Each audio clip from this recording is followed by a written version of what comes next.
Bonjour et bienvenue aux entretiens d'Inkshaotseta à Bunus, la 21e édition sur le thème « Ne perdons pas de temps ». Alors ne perdons pas de temps avec un débat avec Marie-Céline Cazoba, directrice d'Habitat des Jeunes Pau-Pyrénées, et Jérôme Druna, directeur général de la PAGL.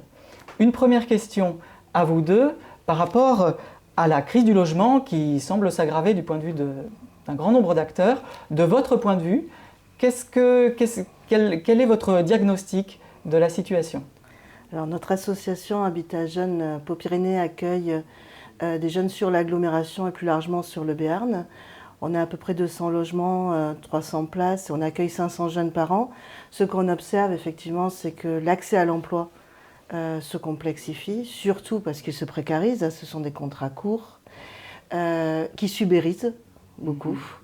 Que le confinement et que la crise Covid a rajouté et de l'anxiété et des difficultés à rentrer dans le monde du travail. Et que donc le ressenti, c'est aussi une aggravation des difficultés à s'intégrer socialement sur le territoire et à se stabiliser dans le logement. Pour nous, ce qui est révélateur, c'est quand le taux d'occupation chez nous est très fort, mais la durée d'occupation s'allonge. Alors que notre rôle, c'est d'être du logement temporaire, le temps de trouver un logement autonome, mais ça, c'est conditionné à l'accès à un emploi. Donc différents facteurs sur cette population des jeunes. Et vous, Jérôme Druma, excusez-moi, la PAGL, quel est votre point de vue sur la crise, notamment au niveau national, par rapport au dispositif dont vous avez la charge? Donc la PAGL, c'est l'Association pour l'accès aux garanties locatives. C'est une des 5 structures constitutives du groupe Action Logement qui est spécialisée dans le parc locatif privé, en particulier sur les éléments, sur les outils de sécurisation. Et l'outil de sécurisation que porte la PAGL aujourd'hui, c'est l'outil Visal. Qui répond en fait à un enjeu qui existe depuis bien longtemps, que les partenaires sociaux avaient déterminé depuis bien longtemps. C'est effectivement en fait cette inadéquation entre une précarisation du marché du travail et une exigence des bailleurs, en particulier sur le parc locatif privé, qui est de plus en plus importante. Et en fait, on voit que ce phénomène s'amplifie, et en particulier pour les jeunes. Où en fait, oui. Vous voulez redire le dispositif Visal, en quoi ça consiste? Alors le dispositif Visal, c'est quoi? C'est une caution. En fait, les partenaires sociaux d'Action Logement vont se porter caution gratuitement pour un certain nombre de publics, pour l'ensemble des publics des moins de 30 ans, et pour les plus de 30 ans, en fait, il faut avoir des conditions un peu particulières.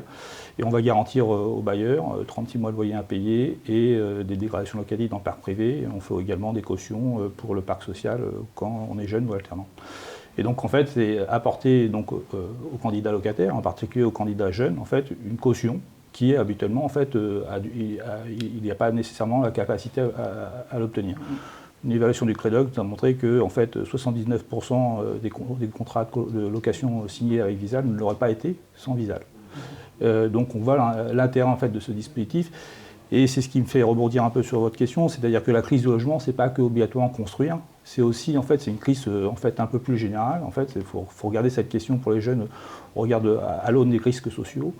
Et en fait, c'est bien cette inadéquation en fait entre un marché de travail très précaire, 85% des entrants du marché de travail sont en contrat à durée déterminée, 30% de ces contrats sont d'un jour, et ça touche principalement les jeunes. Et de l'autre côté, en fait, des bailleurs qui en fait veulent des taux d'effort les plus faibles possibles et veulent en fait des contrats de travail à durée indéterminée.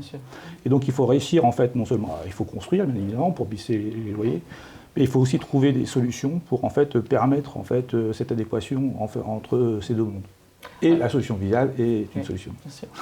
Et je me retourne vers vous, Marie-Céline Cazoba, sur justement les solutions. Par rapport à ce diagnostic, qu'est-ce que vous proposez et en quoi vous croyez comme dispositif, comme initiative, comme engagement par rapport à votre organisme? Sur quoi vous comptez le plus? Alors je pense que depuis l'origine, le mouvement Habitat Jeunes, il se veut un mouvement d'éducation populaire. Donc l'enjeu, c'est pas de faire pour les jeunes, c'est de faire avec les jeunes. Et donc notre rôle, même si notre support c'est le logement, notre rôle c'est l'émancipation des jeunes. Les considérer comme de vrais citoyens dès cet âge-là. On a tendance à décider pour eux, bien qu'ils ont le droit de vote, et il paraît qu'ils ne l'expriment pas, mais on a aussi beaucoup de tendance à ne pas les considérer et à ne pas prendre en compte leur participation. Donc le vrai enjeu, c'est l'intégration des jeunes sur le territoire, leur émancipation, et le logement en est un support. Mais ce qui nous semble important, c'est de construire des liens forts avec les partenaires du territoire, que ce soit les élus, au niveau départemental, au niveau communal ou d'agglomération, que ce soit les acteurs économiques ou de la formation, pour que les jeunes puissent devenir ou puissent se sentir citoyens du territoire.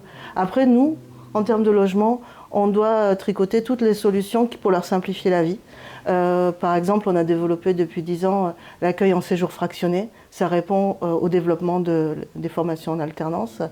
On peut accueillir de quelques jours à quelques années.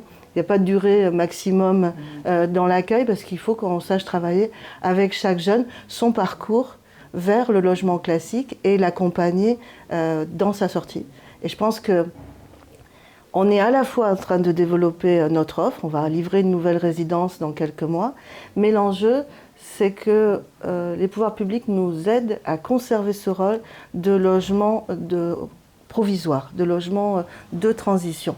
Et donc nous aident dans toute l'ingénierie qu'on peut déployer pour l'accès au logement classique. Et dans ce cas-là, effectivement, des partenaires comme Action Logement sont importants parce que c'est grâce à Visal notamment qu'on sécurise le parcours dans le logement social ou dans le logement privé pour un jeune, plus qu'on ne le mobilise pour nous-mêmes, puisqu'on a finalement assez peu d'impayés locatifs. Mais c'est quand on accompagne les jeunes en sortant d'habitat jeune qu'on mobilise ces partenaires. Et je crois que c'est ce rôle qu'il faut qu'on arrive à développer, à renforcer, pas seulement travailler sur notre offre gérée par l'association. Donc c'est l'articulation entre le logement spécifique pour les jeunes et le logement en général, l'accès au logement. Je me retourne vers vous.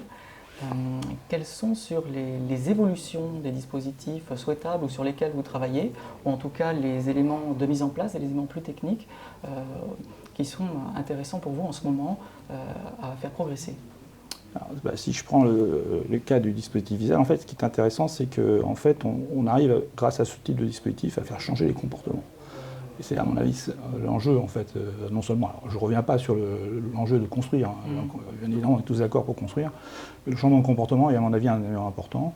Et via l'évaluation du CADOC qu'on a fait faire, en fait, on montre que 76% des bailleurs qui utilisent Visal ont changé leur comportement de sélection des locataires. Et en particulier, ils ont diminué leurs exigences en termes de taux d'effort et en termes de stabilité du contrat de travail. Et c'est surtout, je pense que voilà, c'est ce type de système qui, en fait, n'est pas obligatoirement coercitif, mais qui est plutôt incitatif, qui cherche à faire changer les comportements vis-à-vis de certains publics, en particulier les jeunes. Et enfin, faut être clair, le constat vis-à-vis des jeunes est quand même alarmant. La paupérisation des jeunes est totale.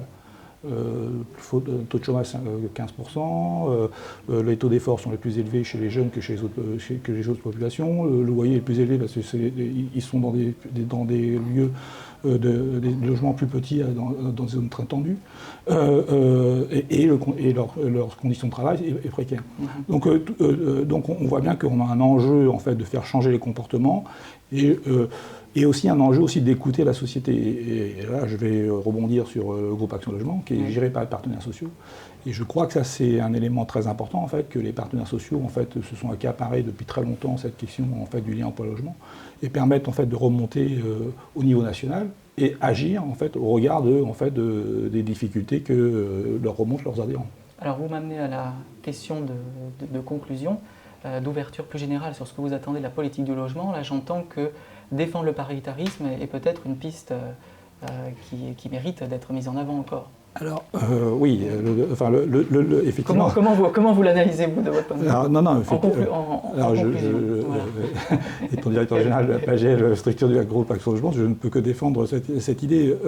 Oui, défendre le paritarisme dans le logement est un élément essentiel, parce qu'en fait, mettre autour de la table à la fois des considérations économiques, et donc j'aurais tendance à aller plutôt vers le patronat, avec des conditions sociales plutôt vers les syndicats de salariés, en fait, permet en fait de mettre en exergue ou de penser des solutions innovantes. Et je redis, cette question de la sécurisation du parcours locatif, ça fait 15 ans qu'on travaille chez Action Logement, et donc on était très innovateurs là-dessus. Et on a anticipé en fait les partenaires sociaux. Les partenaires sociaux ont anticipé des problématiques bien avant en fait les politiques ou les élus locaux. Merci. Et Marie-Céline Cazoba, question plus générale d'ouverture, qu'est-ce que vous attendez de la politique du logement, de votre point de vue d'acteur? Alors, je partage l'ordre du jour des entretiens de Società sur l'urgence à agir, mais il me semble que pour la question des jeunes, il y a besoin d'une politique globale, structurante et sur le long terme. C'est-à-dire que les mesures qui ne concernent que certaines catégories de jeunes, on dit les jeunes et les étudiants. Et tout de suite après, on parle des étudiants. Et finalement, certaines mesures se limitent aux étudiants ou se limitent aux jeunes en situation de complet décrochage. Je pense qu'il faut qu'on arrive à construire une politique structurante qui englobe les jeunes. Nous, c'est 16-30 ans. Et bien comme ça, c'est le début de leur parcours professionnel, d'accès à l'autonomie, etc. Parce qu'un jeune, il va passer par plusieurs cases et faire des allers-retours. Il va avoir un boulot, il va avoir un stage, il va avoir une formation. Et si on a des politiques segmentées, il n'est jamais dans la bonne case au bon moment. Donc il échappe au dispositif. L'enjeu, c'est qu'il puisse s'appuyer sur une politique qui va l'accompagner dans son début de vie professionnelle et de vie de citoyen. Donc je pense qu'il faut une politique du logement, mais pas que. Il faut qu'on l'aide à bien vivre sur son territoire. Il y a des enjeux sur la mobilité, il y a des enjeux sur son engagement citoyen, il y a des enjeux sur son accès à la culture. Donc voilà, il ne faut pas se limiter à une politique d'un moment donné pour sortir d'une crise ponctuelle liée au Covid ou liée au prix de l'immobilier en ce moment. Et il faut réussir à construire quelque chose qui soit plus durable et qui englobe largement les jeunes. Très bien, merci beaucoup. Merci pour notre débat. Et puis on se retrouve très bientôt pour un prochain débat.